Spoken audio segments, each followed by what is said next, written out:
Hi all எல்லோரும் எப்படி இருக்கீங்க? இன்றைக்கி என்ன பார்க்க போகிறோன்னா தேங்காய் பால் ரைஸ் தான் எப்படி பண்ணுறதுன்னு பார்க்க போகிறோம்.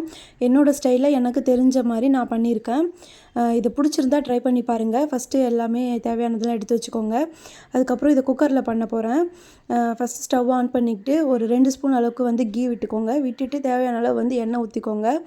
ஊற்றிட்டு எண்ணெய் கொஞ்சம் காஞ்ச உடனே நான் பிரிஞ்சி இலை போட்டிருக்கேன். உங்களுக்கு தேவையான ஸ்பைசஸ் எது வேணாலும் நீங்கள் போட்டுக்கலாம். எனக்கு பிடிக்காதுன்றதால நான் எதுவுமே சேர்க்கல. அதுக்கப்புறம் 1 ஸ்பூன் அளவுக்கு சின்ன ஜீரகம் சேர்த்துருக்கேன். அது நல்லா பொரிஞ்ச உடனே ஒரே ஒரு பச்சை மிளகா போட்டிருக்கேன். காரத்துக்கு தகுந்த போல் போட்டுக்கலாம். அதுக்கப்புறம் ஒரு பெரிய சைஸ் வெங்காயம் கட் பண்ணி வச்சுருக்கேன். அதையும் போட்டுக்கலாம்.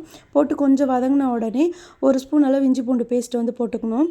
போட்டுட்டு ஒரு மீடியம் சைஸ் அளவு தக்காளி கட் பண்ணி வச்சுருக்கோம். அதையும் போட்டுக்கிட்டு அப்புறம் கட் பண்ணி வச்ச காய் எல்லாத்தையுமே ஒன்றா சேர்த்து போட்டுக்கோங்க.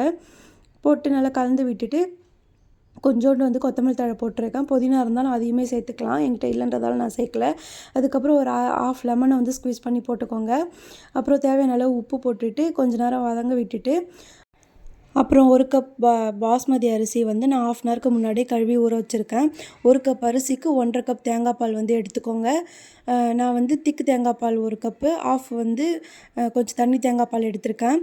அதை ஊற்றிட்டு நல்லா கொதி வந்தக்கப்புறம் கழுவி வச்சுருந்த அரிசியை எடுத்து போட்டுக்கோங்க. அரிசி போட்ட உடனே நல்லா கொதி வந்தக்கப்புறம் இந்த ஸ்டேஜில் உப்பு செக் பண்ணிக்கோங்க. கரெக்டாக இருக்கான்னு செக் பண்ணிவிட்டு உப்பு பத்தலைன்னா இந்த ஸ்டேஜில் போட்டுக்கலாம்.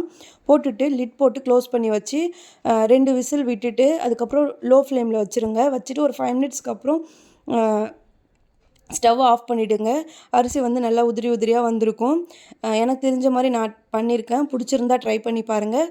ஓகே, நெக்ஸ்ட் வீடியோவில் பார்க்கலாம். பாய்.